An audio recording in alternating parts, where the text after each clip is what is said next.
आज मैं आपसे एक ऐसी बात करने वाला हूं जो शायद आपने पहले कभी इस तरह नहीं सुनी। गरुड़ पुराण में 28 प्रकार के नरक का वर्णन है। 28, और उनमें से कुछ में आप और मैं बिना जाने जा सकते हैं, क्योंकि वो पाप जो हमें नरक भेजते हैं वो कोई बड़े अपराध नहीं है। वो छोटी छोटी गलतियां हैं, रोज की जिंदगी की, आपकी मेरी। आज हम जानेंगे नरक में क्या होता है, स्वर्ग कैसे मिलता है और यमराज का न्याय कैसे होता है। गरुड़ पुराण के श्लोकों के आधार पर, आधुनिक विज्ञान के प्रमाणों के साथ और उन लोगों की सच्ची कहानियों के साथ जो मरकर वापस आए। पूरा वीडियो देखिए, क्योंकि अंत में मैं वो एक बात बताऊंगा जो सबसे बड़ा पाप है और शायद आप भी वो कर रहे हैं। मृत्यु, ये एक शब्द है जिससे हम सब डरते हैं, पर हम इसके बारे में बात नहीं करते।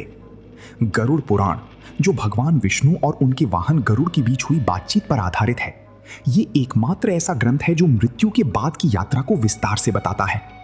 जब कोई व्यक्ति मरता है तो क्या होता है? गरुड़ पुराण कहता है, देहांति यमदूतास्तु प्राणान हरंति देहिनाम। मृत्यु के समय यमराज की दूत प्राण को शरीर से अलग करते हैं।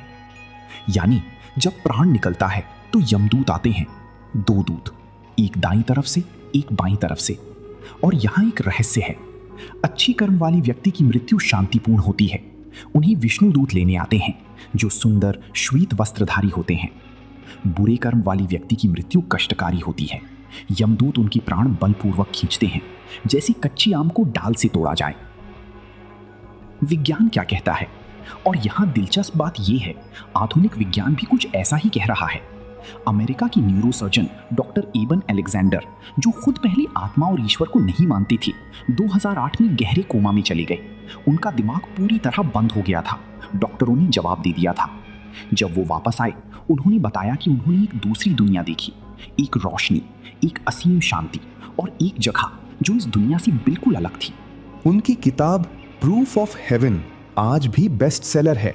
और ये कोई अकेली कहानी नहीं है। IANDS, international association for near death studies के पास 5000 से ज्यादा डॉक्यूमेंटेड NDE केसेस हैं, जिनमें लोगों ने मृत्यु के बाद की दुनिया का वर्णन किया है। हर व्यक्ति की कहानी अलग है, पर कुछ बातें समान हैं। एक तेज रोशनी, एक सुरंग और एक न्याय अपने कर्मों का। गरुड़ पुराण में वर्णन है, मृत्यु के बाद आत्मा को यमलोक ले जाया जाता है। यमलोक, यमराज का दरबार। यहां चित्रगुप्त बैठे हैं। वो एक ऐसे देवता हैं जिन्होंने आपके हर जन्म के हर कर्म का लेखा जोखा रखा है। हर झूठ, हर सच, हर दान, हर अपमान, सब कुछ लिखा है। गरुड़ पुराण कहता है, चित्रगुप्तः पठेत कर्म लेखनीम गृह्य सादरम। चित्रगुप्त आदर सहित लेखनी उठाकर कर्मों का पाठ करते हैं। यमराज सुनते हैं और फिर निर्णय होता है। 3 संभावनाएं हैं। पहली, अगर पुण्य अधिक है तो स्वर्ग। दूसरी, अगर पाप और पुण्य मिले जुले हैं तो पुनर्जन्म, एक नया मौका। तीसरी, अगर पाप अधिक हैं और कोई पश्चाताप नहीं तो नरक। रुकें, और यहां एक बात ध्यान दीजिए, यमराज अंधे नहीं हैं, वो निष्पक्ष हैं। कोई रिश्वत नहीं, कोई सिफारिश नहीं, कोई भेदभाव नहीं। ना आपका पद काम आएगा, ना आपकी दौलत, सिर्फ कर्म। अब हम आते हैं उस हिस्से पर जिसके लिए आप यहां आए हैं।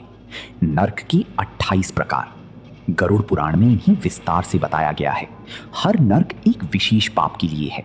हर सजा उसी पाप से मेल खाती है। मैं आपको हर एक बताऊंगा और साथ में बताऊंगा वो पाप जो उस नरक में ले जाता है। पहला, तामिस्र पाप, दूसरों की संपत्ति, पत्नी या बच्चों का हरण करना। सजा, घोर अंधकार में डाला जाता है। यमदूत लाठियों से पीटते हैं। भूख प्यास की असह्य पीड़ा होती है। चारों ओर सिर्फ अंधेरा। अंध तामिस्र पाप, छल से दूसरे की पत्नी या पति को भ्रष्ट करना। सजा, इतना घोर अंधकार कि आत्मा को अपना अस्तित्व ही नहीं दिखता। ऐसी पीड़ा जिसमें व्यक्ति बेहोश हो जाता है। रौरव, उन लोगों को कष्ट देना जिन्होंने आप पर भरोसा किया। निर्दोष को सताना। सजा, रूरू नाम के भयानक जंतु चारों ओर से दौड़ते हैं। वो आत्मा को काटते हैं, नोचते हैं। क्या आपने कभी किसी निर्दोष को झूठ बोलकर फंसाया, किसी पर झूठा इल्जाम लगाया? सोचिए। महारौरव, पाप केवल अपने लिए जीना, दूसरों की परवाह न करना। सजा, क्रव्याद नाम के जीव जो मांस खाते हैं उस आत्मा को खाते हैं। कुंभीपाक, पशुओं को अकारण कष्ट देना, निर्दोष जीवों की हत्या। सजा, उबलते हुए तेल में डाला जाता है। जितना समय उसने जीवों को तड़पाया उतनी समय तक वो तड़पता है। काल सूत्र, माता पिता, गुरु या बड़ों का अपमान। सजा, एक ऐसी भूमि पर रखा जाता है जो ऊपर से आग बरसाती है और नीचे से धधकती है। तांबे के तार से बना जाल। गंभीरता से, आज कितने लोग हैं जो बूढ़े माँ बाप को वृद्धाश्रम में छोड़ आते हैं, उन्हें बोझ समझते हैं। ये नर्क उन्हीं के लिए है। असिपत्रवन, धर्म और शास्त्रों का उपहास करना, भगवान का मजाक उड़ाना। सजा, एक ऐसी जंगल में भेजा जाता है जहां पत्तियां नहीं तलवारें हैं, हर कदम पर घाव। शूकर मुख, निर्दोष ब्राह्मण, साधु या संत को कष्ट देना। सजा, यमदूत उसे सुअर की तरह दबाते और पीसते हैं, असह्य पीड़ा। अंधकूप, दूसरों को नुकसान पहुंचाकर खुश होना, ईर्ष्या से किया गया नुकसान। सजा, एक अंधे कुएं में डाला जाता है जिसमें सांप, बिच्छू, मच्छर और तमाम जहरीले जीव रहते हैं। कृमि भोजन, भोजन और धन का अकेले उपभोग करना, बिना किसी को दिए, कंजूसी। स्वयं कीड़ों का भोजन बनना पड़ता है और जब तक पाप का फल बाकी है वो कीड़े खाते रहते हैं। संदंश, किसी का धन या वस्तु चोरी करना, विश्वासघात। सजा, लाल गरम चिमटे से पूरे शरीर को नोचा जाता है। तप्त सूर्मी, पाप, पति या पत्नी के साथ अनुचित व्यवहार, व्यभिचार। सजा, धधकती हुई लोहे की मूर्ति से आलिंगन करवाया जाता है, जलन असह्य होती है। वज्रकंटक शालमली, पाप, किसी के साथ यौन हिंसा या बलपूर्वक संबंध। सजा, कांटेदार वृक्ष पर चढ़ाया और उतारा जाता है, बार बार। वैतरणी, पाप, क्षत्रिय धर्म का उल्लंघन, अपनी जिम्मेदारियां ना निभाना। सजा, वैतरणी नदी जो रक्त, हड्डी, विष्ठा और दुर्गंध से भरी है, उसे पार करना पड़ता है।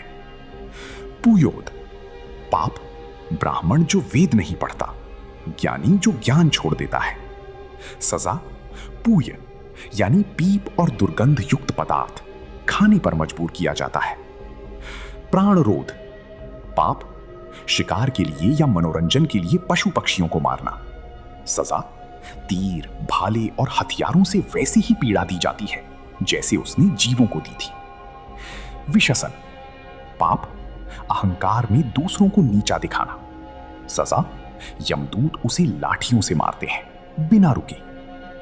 लाला भक्ष, पाप, पुरुष जो अपनी पत्नी को जबरदस्ती अपमानित करे। सजा, लार और घृणित पदार्थ खाने पर विवश। सारमेयादन, पाप, झूठ बोलकर राज्य या समाज को नुकसान पहुंचाना। भ्रष्टाचार। सजा, 700 श्वान, भयानक कुत्ते, उस आत्मा को चारों ओर से नोचते हैं। अवीची, पाप, झूठी गवाही देना, न्याय को बिगाड़ना। सजा, बहुत ऊंची पर्वत की चोटी से नीचे फेंका जाता है, बार बार गिरना और उठना, अनंत काल तक। आयाहपान, पाप, शराब, नशा या मादक पदार्थ का सेवन। सजा, पिघला हुआ लोहा जो उबल रहा हो पिलाया जाता है। क्षार कर्दम, पाप, अहंकार में गरीबों, दीन दुखियों का अपमान। सजा, उल्टा लटकाया जाता है, सिर नीचे, पांव ऊपर, अनंत काल के लिए। रक्षोगण भोजन, पराप, यज्ञ में, देवस्थान में, किसी पूजा में नर बलि या हिंसा। सजा, राक्षस उस आत्मा को खाते हैं। शूल प्रोत, पाप, बिना कारण किसी को शारीरिक कष्ट देना। सजा, त्रिशूल से छेदा जाता है, जैसे वो दूसरों को पीड़ा देता था वैसी ही। दंड शूक, पाप, क्रोध में आकर दूसरों को नष्ट करने की कोशिश करना। सजा, जहरीले सर्प उस आत्मा को डसते हैं बार बार। अवट निरोधन, पाप, किसी को बंद कमरे में या अंधेरे में डर दिखाना। सजा, घोर अंधकार में बंद कर दिया जाता है जहां से निकलने का कोई रास्ता नहीं। पर्यावर्तन, पाप, अतिथि का अपमान करना, भिखारी को दुत्कारना। सजा, गिद्ध, कौवे और चील उस आत्मा को नोचते रहते हैं। सूची मुख, पाप, जो व्यक्ति धन का लोभी हो, जो सिर्फ पैसे के लिए सब कुछ करे, जो रिश्तों को स्वार्थ से देखे। सजा, सुई जैसे नुकीले यंत्रों से पूरी शरीर को सिला जाता है। 28 नरक, 28 अलग अलग पाप, और हर पाप की सजा उसी पाप जैसी। ये न्याय है। पर नर्क ही सब कुछ नहीं, गरुड़ पुराण स्वर्ग का भी वर्णन करता है। स्वर्ग, वो स्थान जहां पुण्यात्माएं जाती हैं। गरुड़ पुराण कहता है, पुण्यात्मानः प्रयान्ति स्वर्गम देव सदनम शुभम। पुण्यात्मा जीव देवताओं के शुभ आवास स्वर्ग को प्राप्त होते हैं। स्वर्ग में कोई कष्ट नहीं, कोई बीमारी नहीं, कोई भूख नहीं, कोई बुढ़ापा नहीं। वहां हर क्षण आनंद है, हर पल संगीत है, हर दिशा में प्रकाश है। पर यहां एक बात ध्यान दीजिए, स्वर्ग भी स्थायी नहीं है। जब पुण्य का फल समाप्त हो जाता है तो आत्मा को फिर से जन्म लेना पड़ता है। गरुड़ पुराण कहता है, मोक्ष ही अंतिम लक्ष्य है, स्वर्ग नहीं। मोक्ष यानी जन्म और मृत्यु के चक्र से मुक्ति, परमात्मा में विलीन हो जाना। और अब एक रोचक बात, जो लोग नियर डेथ एक्सपीरियंस से वापस आए, उनमें से बहुतों ने एक जगह का वर्णन किया जो गरुड़ पुराण के स्वर्ग से मिलती जुलती है। एक असीम रोशनी, एक असाधारण शांति, एक जगह जहां समय नहीं था, और एक भावना जो इस दुनिया की किसी भी खुशी से बड़ी थी। डॉक्टर पिम वैन लोमेल, एक डच हृदय रोग विशेषज्ञ ने 344 मरीजों पर शोध किया जो क्लिनिकल डेथ के बाद वापस आए। उनकी रिपोर्ट द लैंसेट जैसी प्रतिष्ठित मेडिकल पत्रिका में छपी। उनके शोध का निष्कर्ष था, consciousness exists beyond the brain, यानी चेतना मस्तिष्क से परे है। ये वही बात है जो गरुड़ पुराण हजारों साल पहले कह चुका है। मैंने वादा किया था, अंत में वो बात बताऊंगा जो सबसे बड़ा पाप है। क्या आप सोच रहे हैं हत्या, चोरी, झूठ? नहीं, गरुड़ पुराण कहता है सबसे बड़ा पाप है कृतघ्नता, यानी उपकार को भूल जाना। जिसने आप पर उपकार किया उसे भूल जाना, उसका अपमान करना। कृतघ्नो नास्ति निष्कृति ही, कृतघ्न व्यक्ति के लिए कोई प्रायश्चित नहीं है। सोचिए, जिन माँ बाप ने आपको पाला, क्या आप उनकी सेवा करते हैं? जिस गुरु ने आपको ज्ञान दिया, क्या आप उनका सम्मान करते हैं? जिस भगवान ने ये जीवन दिया, क्या आप उनका स्मरण करते हैं?